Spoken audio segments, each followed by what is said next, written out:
Hello, and welcome to Quick Hits, a podcast brought to you by Borealis Threat and Risk Consulting in Ottawa, Canada. I'm your host, Phil Gurski, president of Borealis.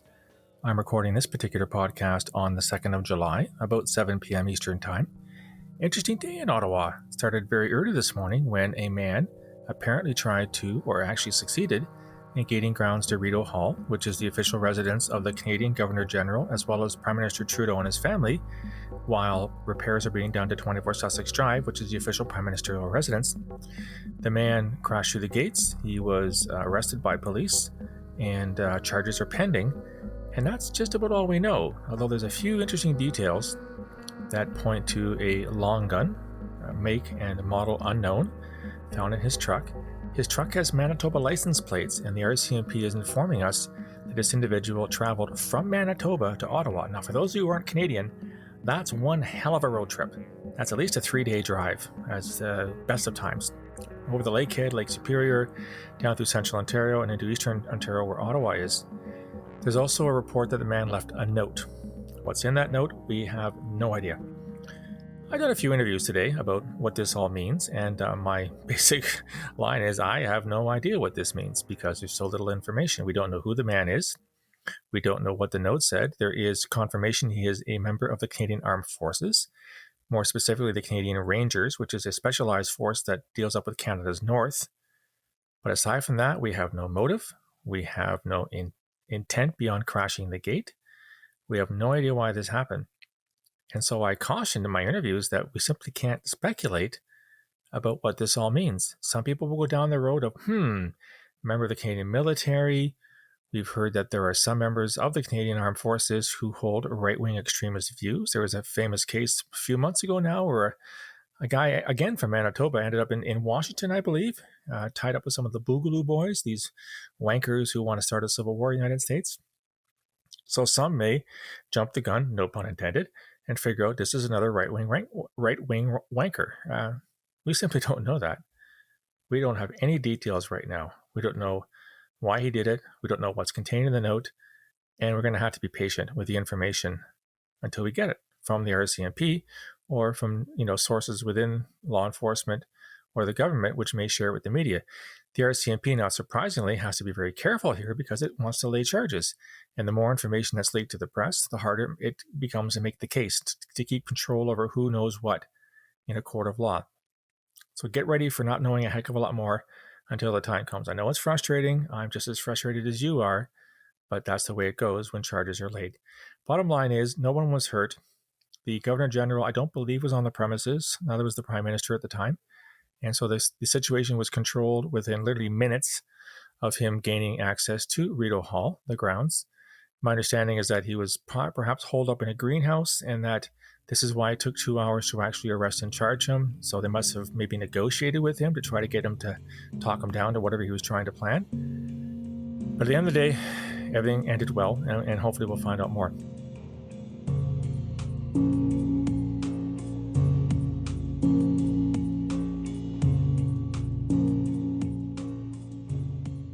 This is a very different situation than what's happening in Washington these days. So in case you live on the ninth moon of Pluto, I don't think Pluto has 9 moons, ninth moon of Jupiter, you will have heard that President Trump has been briefed as early as 2019, so perhaps as much as 6 or 7 months ago, that Russia, and more specifically the GRU, which is the Russian Military Intelligence Service, was paying bounties to the Taliban to kill American soldiers in Afghanistan. Think about that. A nation was paying a terrorist group, because that's what the Taliban are, to kill U.S. servicemen and servicewomen in Afghanistan. The White House, the Trump White House, has responded in typical Trump White House fashion, denying the allegations, saying that they were not briefed, saying that the information was not corroborated, and even Trump, as usual, has labeled the fake news sphere as responsible for this. What this shows to me is two very, very different things. In the Ottawa case, we simply don't have any information to make any kind of allegation or theory on what happened and why it happened. In the American case, it seems to be the exact opposite. Now, I'm not an American. I'm a Canadian.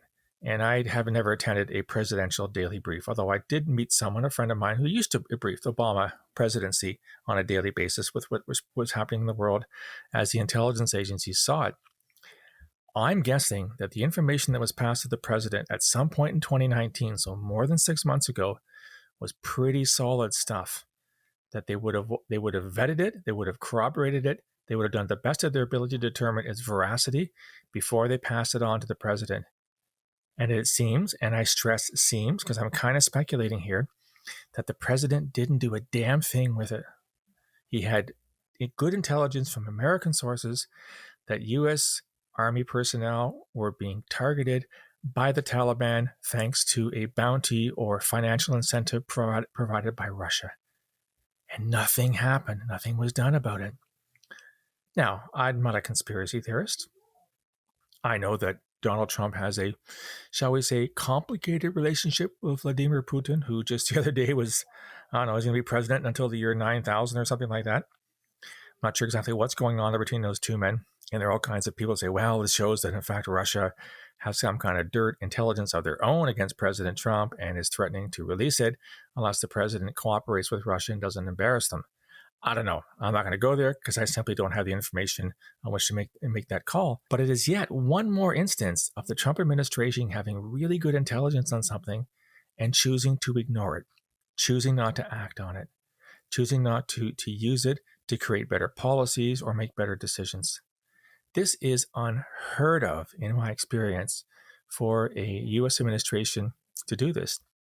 I'm not saying that intelligence is perfect. It's far from perfect. We saw during the lead up to the Iraq War in 2003 how bad intelligence led the Bush administration to invade Iraq, overthrow Saddam Hussein, and then at the end of the day, create ISIS through a convoluted kind of pathway. But that's how we got from A to Z. No, it's not perfect, but in this case, it seems like it was pretty damn good.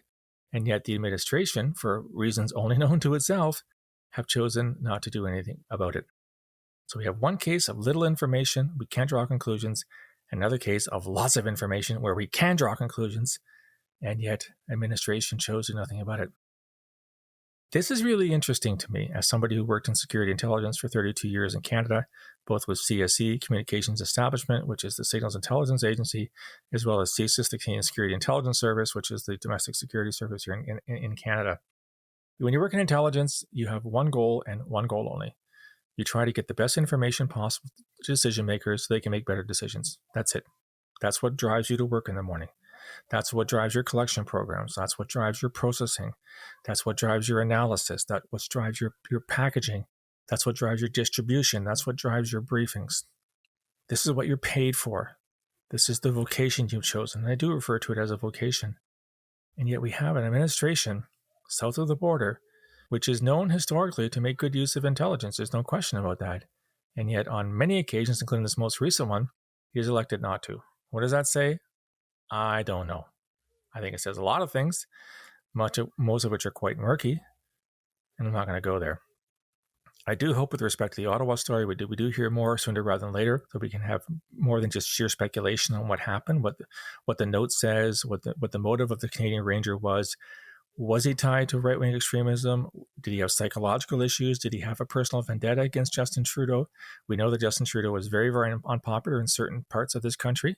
He's not adored by all. Was it something that he said that led this guy to do this? Because driving from Manitoba to Ottawa, that's some kind of a trek. It reminds me of that recent case in Washington where the guy, I forget where he's from, Kentucky, somewhere in the Midwest, where he read online that Hillary Clinton was holding a child sex ring in a pizza parlor in D.C., and he drove across the country armed to the teeth, wanting to rescue the children from the clutches of Hillary Clinton. I mean, what kind of person do you have that drives halfway across a country to seek justice, to seek vengeance, to avenge the weak, to avenge the powerless, to avenge those without any kind of any kind of strength or ability to defend themselves? Anyhow, bottom line is a lot of questions to be answered with respect to the Ottawa case. Most of those questions seem to be answered with respect to the United States case. Watch this space. Maybe something else will happen. That's my view on that. I'm curious what you think about this invasion, if I can call it that, at Rideau Hall this morning in Ottawa on July 2nd, 2020. And what do you think of the Washington case, where the intelligence agencies have warned the administration that Russia is paying the Taliban terrorists to kill U.S. soldiers? You can reach me on email, borealisrisk@gmail.com, or on Twitter @BorealisSaves. You'll also find me on LinkedIn and on Twitter and on Facebook. If you like my content, please go to my webpage, www.borealisthreatandrisk.com. Hit the subscribe button, provide me your information. You'll get a daily digest of all the podcasts and the blogs free of charge every morning, right to your inbox. Write me a line. Let me know what you think, and give me some ideas for further blogs and podcasts. I'll talk to you again soon. Until then, stay safe.